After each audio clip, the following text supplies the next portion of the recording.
I used to believe love meant security. You find someone who checks all the right boxes, you settle down, and life becomes predictable. That was Thomas. On paper, he was everything I thought I wanted: stable, responsible, calm.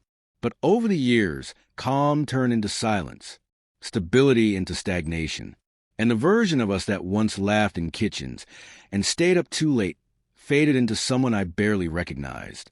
We've been married 6 years. No kids, just routine. He kissed me goodbye out of habit, not desire. Our conversation shrank to logistics: bills, dinner, errands. I don't remember the last time he really looked at me, or the last time I felt anything when he did. When my mother invited us to the countryside for a week, I didn't hesitate. I needed air, a change, something. She lived there with her second husband, James, my step-grandfather, though the title always felt stiff. I barely knew him. He married Mom after I moved out. Tall, silver the temples, easy in his skin, with a way of speaking that made you feel like you were the only one in the room. Nothing about him felt grandfatherly. Thomas was as distracted at our house as he was everywhere else. Eyes on his phone, half listening, fully detached. I'd find myself drifting mentally, and then there was James. It started small. A question here, a comment there, but he noticed things. He noticed me. One afternoon, I stood on the porch watching the trees sway, lost in thought. James stepped beside me. "You okay?" he asked. I nodded, even though I wasn't. He didn't press, just stood there, silent, present.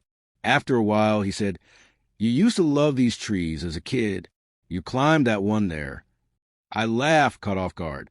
"You remember that?" He smiled. I pay attention. That night at dinner, he passed me the wine before I asked. He laughed at a quiet joke I mumbled under my breath. I felt seen, and I hated how much that mattered. Later, I sat alone on the couch, the others gone to bed. He walked in, carrying a book. "Couldn't sleep?" he asked. I shook my head. He sat near me, not close, but not distant either. We talked about nothing really. Weather, books, the dull ache of aging. Then he reached over, slowly, and brushed a loose strand of hair from my cheek. His fingers lingered just a second too long. My heart stuttered. Neither of us said anything. He leaned back, as if it hadn't happened. I stayed quiet, staring at the wall, pretending I hadn't felt the shift. But something cracked open in me that night. Not passion, not yet, just attention. The kind I hadn't felt in years. And it terrified me how much I missed it. I didn't want to think about what happened. That touch, that second too long. But the truth is, I thought about little else. The next morning, I tried to act normal. Polite smiles, quiet coffee. I didn't dare look at James for too long. But he was the same, calm, kind, unreadable. And somehow, that made it worse. Like I was the only one who felt something. Thomas sat across from me, buried in his phone, sipping coffee like a robot.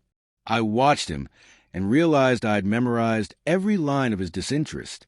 That slow, habitual blink when I spoke. The way his replies felt recycled. I used to feel guilty for being bored. Now I just felt numb. That afternoon, James offered to help me pick herbs from the garden. It wasn't anything special. Just us, small talk, sunlight. But I could feel it. Every time our hands brushed, every time he let the silence stretch a little too long. He wasn't pushing. He was just there, watching, listening, waiting. At dinner, Thomas didn't speak to me once. He talked to my mother about car insurance. And I just sat there, tasting food I couldn't describe, nodding when someone spoke to me. I caught James watching me once. He didn't look away. Later that night, I couldn't sleep. I went downstairs for a glass of wine. James was already there. He poured me a glass before I asked. We sat in silence at first, the soft ticking of the clock, the only sound between us. Then he said, "You always seem like you're somewhere else." I wasn't ready to be honest, but I was too tired to lie. Maybe that's because I don't know where I'm supposed to be. He didn't say anything for a while, just nodded slowly like he understood. "You deserve more than that kind of drift," he said finally. I laughed, but it came out sharp. "More than what?" A husband who forgets I exist? Or a house where I feel like a ghost? I hadn't meant to spill, but once I did, it all rushed out. How quiet things had become, how I didn't remember the last time I felt wanted, how I convinced myself this was just marriage. James didn't interrupt. When I stopped, he just said, "That's not what life is supposed to feel like." I looked at him, really looked. There was something so still in his gaze, something that didn't flinch. He reached out, his hand barely grazing mine on the table. My breath caught. His touch wasn't bold. It was a question. When I didn't answer, I stood and left quickly. My heart was pounding. My skin felt too tight. And still, when I slipped back into bed next to Thomas, I knew he wouldn't notice. He didn't stir. He didn't reach for me. I lay there with my eyes open, staring at the ceiling, wondering what was worse. What almost happened, or the fact that I wanted it to. I tried to avoid him the next day. I busied myself with helping my mother, doing laundry that didn't need doing, answering texts I didn't care about. But James was always near, not on purpose, just existing in the same spaces, quietly. Eventually, we ended up alone in the garden again. I was trimming dead stems, pretending not to notice how close he stood. He reached to take the shears from me. Our fingers touched, and I froze. He looked at me, not like someone waiting for permission, just someone waiting to be real. I didn't know who moved first. It felt mutual, inevitable. A kiss, light at first, a breath, then another. We both pulled away at the same time, eyes wide, stunned by our own weakness. "I'm sorry," I whispered. He shook his head. "You don't have to be." We didn't speak of it after that. We just returned to house, back to the small motions of politeness. But everything had changed. I felt the ache of it everywhere, in my chest, my hands, even the pit of my stomach. Not just guilt, not just desire. Something far more dangerous. Clarity. That night, a storm rolled in. My mother and Thomas left to pick up some things from town. I stayed behind, claiming a headache. James stayed too. We didn't plan it. I honestly didn't think it would happen again. But it did. He came to check on me. I told him I was fine. He didn't believe me. I told him I didn't know what I was doing. He said he didn't either. We looked at each other too long, again, and there was no reason left not to fall into it. It wasn't rough. It wasn't hurried. It was quiet, slow, like we were undoing years of neglect with every touch. He didn't grab. He held. He didn't speak. He listened with his hands, his mouth, the way his body curved into mine like it had always known me. I didn't feel young. I didn't feel reckless. I felt real. And for the first time in years, I didn't feel alone. Afterward, I lay there with my head on his chest, listening to his breathing, feeling every second pass with sharp awareness. I didn't know what this meant. I didn't want a future with him. I didn't want to break my mother's heart. I didn't want to ruin anything. And yet, I'd already ruined everything. I whispered, "What now?"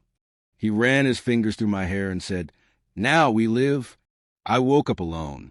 The space beside me was cold, and for a second, I questioned if it had even happened. But there on the nightstand was a folded note, for words, scribbled in slanted ink. Whatever this was, it mattered. I didn't know what to feel, relieved, ashamed, sad. Maybe all of it. I sat with the note in my hand, reading it over and over like it held a key to something deeper. It didn't. By the time my mother and Thomas returned, I'd buried it at the bottom of my suitcase. Thomas kissed me on the cheek, asked if I slept well. I told him I had. He smiled like nothing was broken. And maybe for him, nothing was. James avoided me after that. Not obviously. He was just busy or quiet or gone. My mother was her usual distracted self, oblivious. She didn't make a comment during lunch, though. Something about James seeming more relaxed lately. I nearly choked on my drink. The day we left, James barely looked at me. Just a nod, a soft take care. I wanted to say something. Thank you, goodbye, I'm sorry, but nothing came out. The silence said everything. On the drive home, Thomas asked if I'd had a good time. I said it was peaceful. He nodded and turned up the radio. That was it.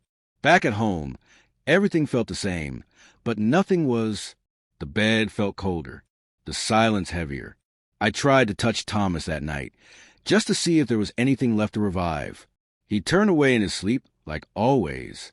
No awareness, no tension, just distance. It wasn't about James. It wasn't about sex. It wasn't even about marriage. It was about me.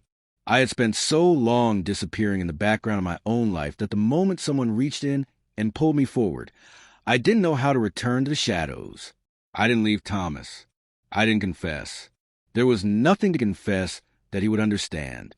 He didn't know what it meant to crave being seen, to ache for a moment that felt like more than obligation. He still believed everything was fine, and maybe it was for him, but I was different now. Some nights I still hear James's voice in my head. That calm, quiet certainty. You deserve more than that kind of drift. He didn't promise anything.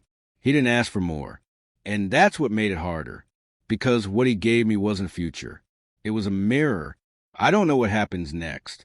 I'm not in love with James. I'm not even sure I love Thomas. But I'm awake now. That matters. And maybe that's what infidelity really is. Not just betrayal of someone else, but a betrayal of who you once were. A choice to reach for something, knowing it might break you, because staying numb is worse. I look out the window sometimes, and the silence doesn't feel peaceful anymore. It feels like waiting. And I don't want to wait for my life to mean something. Not anymore.